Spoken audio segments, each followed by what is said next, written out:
السلام علیکم ورحمۃ اللہ وبرکاتہ۔ ان الحمد للہ والصلاة والسلام علی رسول اللہ وعلی آلہ واصحابہ اجمعین برحمتک یا ارحم الراحمین۔ نبی پاک صلی اللہ علیہ وسلم کے بارے میں رب تبارک و تعالی نے ارشاد فرمایا ہے، ما آتاکم الرسول فخذوہ وما نہاکم عنہ فانتہوا۔ رسول تمہیں جو دے دیں وہ لے لو، اور جس چیز سے منع کر دیں اس سے رک جاؤ۔ نبی پاک صلی اللہ علیہ وسلم نے کلمہ شہادتین کے بعد سب سے اہم اور بنیادی عبادت نماز بتائی ہے، اور نماز کے بارے میں یہاں تک فرمایا، ان اول ما یحاسب بہ العبد یوم القیامۃ الصلاۃ۔ قیامت کے دن عبادات کے اندر سب سے پہلا اگر سوال ہوگا تو وہ نماز کے بارے میں ہوگا۔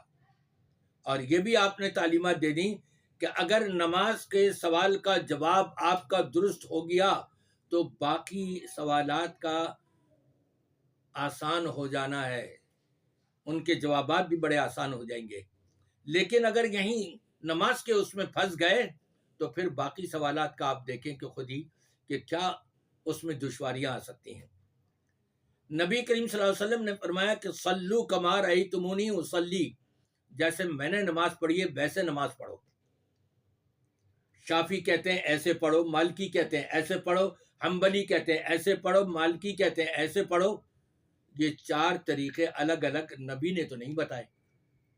نبی پاک صلی اللہ علیہ وسلم نے یہ فرمایا، لا صلاۃ لمن لم یقرأ بفاتحۃ الکتاب۔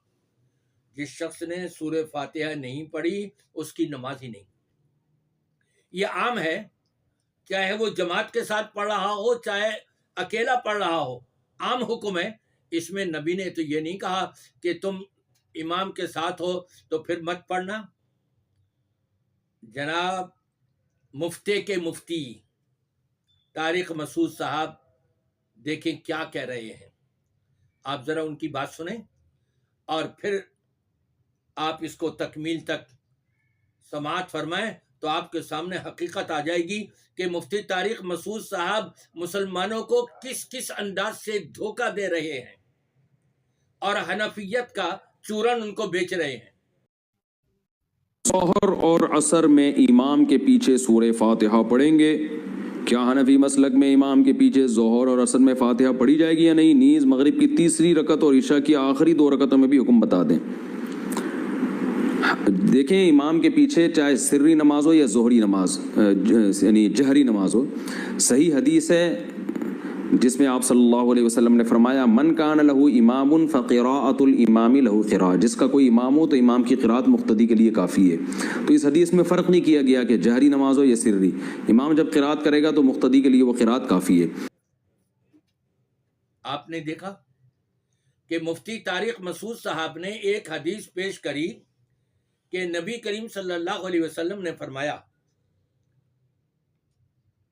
امام کی قراءت مقتدیوں کے لیے کافی وافی ہے۔ صحیح روایت ہے، کوئی شک نہیں ہے اس میں، لیکن دوسری روایت بھی تو ہے۔ یہ ان کو ہضم کیوں نہیں ہو رہی دوسری روایت؟ صرف ایک ہی روایت جو ان کے اپنے مسلک اور اپنے بنائے ہوئے سوچوں کے مطابق جو ان کو حدیث مل گئی وہ لے لیتے ہیں، اور جو ان کی سوچوں سے اور ان کے اپنے بناوٹی باتوں سے ٹکرا رہی ہو اس کو بھول جاتے ہیں، چھوڑ دیتے ہیں۔ وجہ پتہ ہی کیا ہے؟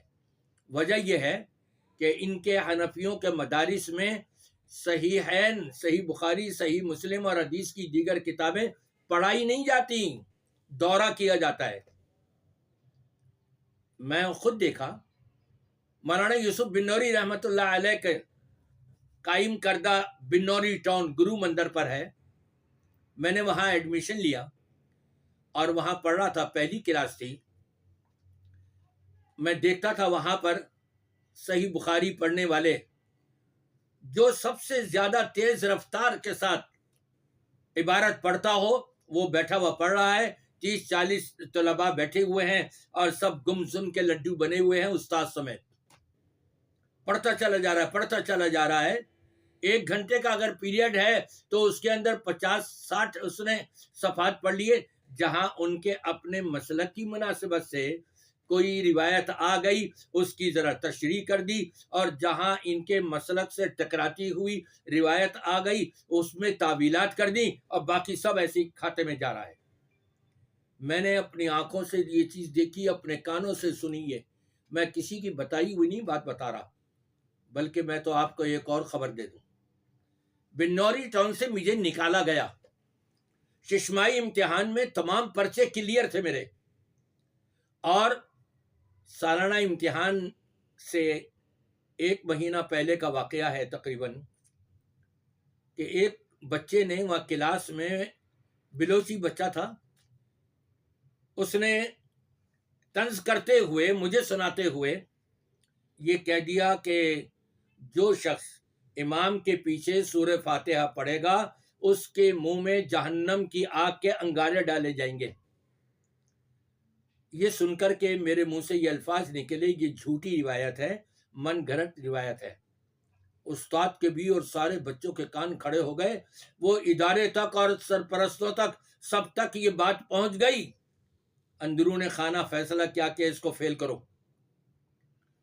4 پرچوں میں 3 پرچوں میں انہوں نے مجھے فیل کیا, جبکہ وہاں کا قانون تھا کہ اگر 4 پرچوں میں بھی فیل ہو جائے تو سپلیمنٹری امتحان دے گا, ضمنی امتحان میں اس کو بٹھایا جائے گا. مجھے 3 پرچوں میں فیل کر دیا نکالنے کے لیے, اور پھر اس کے بعد جب ضمنی امتحان کا وقت آیا میرا نام نہیں ہے اس میں. میں نے پوچھا, کہا بھائی وہ بس چلے جاؤ تم. میں سمجھ گیا صاحب اپنا قانون بھی توڑ رہے ہیں جو بنایا ہوا ہے. کون ہے؟ یہ حنفی ہیں, یہ دیوبندی ہیں, یہ علماء ہیں, یہ اپنے آپ کو اتقیاء سمجھنے والے, اپنے آپ کو جنت کا وارث سمجھنے والے, بڑے بڑے دعوے کرنے والے. یہ مفتی طارق مسعود صاحب ہی کے مسلک کا تو بڑا مدرسہ ہے یہاں پر جو کچھ یہ کام ہو رہا ہے. وہاں سے مجھے نکال دیا گیا. یہی کہ میں یہ پہلی کلاس میں پڑھنے والا بچہ الف باتا پڑھ رہا ہے ابھی, اور بات کتنی اونچی کر رہا ہے کہ جی یہ حدیث من گھڑت ہے, موضوع ہے. فوری طور پہ مجھے وہاں سے نکال دیا گیا. مفتی طارق مسعود صاحب کو ایک ہی روایت یاد ہے, دوسری روایت یاد نہیں. فجر کی نماز نبی کریم صلی اللہ علیہ وسلم پڑھا رہے ہیں, اور آپ پر تلاوت کرنا کچھ بھاری ہو گیا کیونکہ پیچھے سے کچھ آواز آ رہی تھی پڑھنے کی مقتدیوں کی. سلام پھیرنے کے بعد آپ نے پوچھا, حل تقرؤون وراء امامکم شیئا, کیا تم اپنے امام کے پیچھے کچھ پڑھتے رہتے ہو؟ انہوں نے کہا ای نعم, جی اللہ کے رسول صلی اللہ علیہ وسلم ہم پڑھتے ہیں سب کچھ جو آپ پڑھتے ہیں. آپ نے فرمایا لا تقرؤوا بشیء اذا جہرت, جب میں اونچی آواز سے تلاوت کر رہا ہوں تم پیچھے کچھ نہ پڑھنا, الا بام الکتاب او کما قال صلی اللہ علیہ وسلم, مگر سورہ فاتحہ. فإنه لا صلاة لمن لم يقرأ بها, اس لیے کہ سورہ فاتحہ کے بغیر تو نماز ہی نہیں. نبی قرات کر رہے ہیں اور ان کو سورہ فاتحہ سے نہیں منع کر رہے. یہ طارق مسعود صاحب کو یہ حدیث یاد نہیں ہے؟ جی یاد نہیں ہے, یا پھر تعویلات کر دیں گے اور لوگوں کو جھٹکوں پر جھٹکے دیتے ہوئے اور حنفیت کا چورن بیچنا شروع کر دیں گے. ان دونوں حدیثوں کو سامنے رکھیں, معلوم یہ ہوا 2 قسم کی قراتیں ہیں. ایک سورہ فاتحہ ہے جو ہر رکعت میں پڑھی جاتی ہے, اور ایک وہ تلاوت ہے جو الگ الگ رکعتوں میں مختلف پڑھی جاتی ہے. آپ نے تو اس سے منع کیا ہے کہ سورہ فاتحہ کے علاوہ کچھ نہ پڑھنا. یہ جو امام تلاوت کر رہا ہے, قرات کر رہا ہے, وہ تمہارے لیے کافی وافی ہے, لیکن سورہ فاتحہ ضرور پڑھنا. ہم نبی کی بات مانیں یا آج کے دھوکہ دینے والے مفتیوں کی بات مان کر کے اپنا ایمان خراب کریں؟ یہ مفتی طارق مسعود صاحب تو یہ لوگوں کو بے ایمان بنا رہے ہیں. نبی نے فرمایا تھا کہ میرے جیسی نماز پڑھنا, اور جیسے آپ نے تعلیمات دی ہیں یہ کہتے ہیں نہیں حنفی ہیں ہم, چونکہ حنفی مسلک کے اندر یہ ہے. جبکہ بسا اوقات بعض مسائل میں کہتے ہیں جی جمہور علماء کو لیا جائے گا، جمہور کو لیا جائے گا، 4 امام مانتے ہیں یہ کہ برحق ہیں، ان 4 کے اندر 3 قائل ہیں سورہ فاتحہ کے، 1 قائل نہیں، تو انہوں نے 1 کو لے لیا، جمہور کو کیوں نہیں لیا؟ کتنا بڑا دھوکہ دیتے ہیں عملی طور پر۔ اللہ تعالیٰ ان کو قرآن و سنت کی صحیح سمجھ عطا فرما دے۔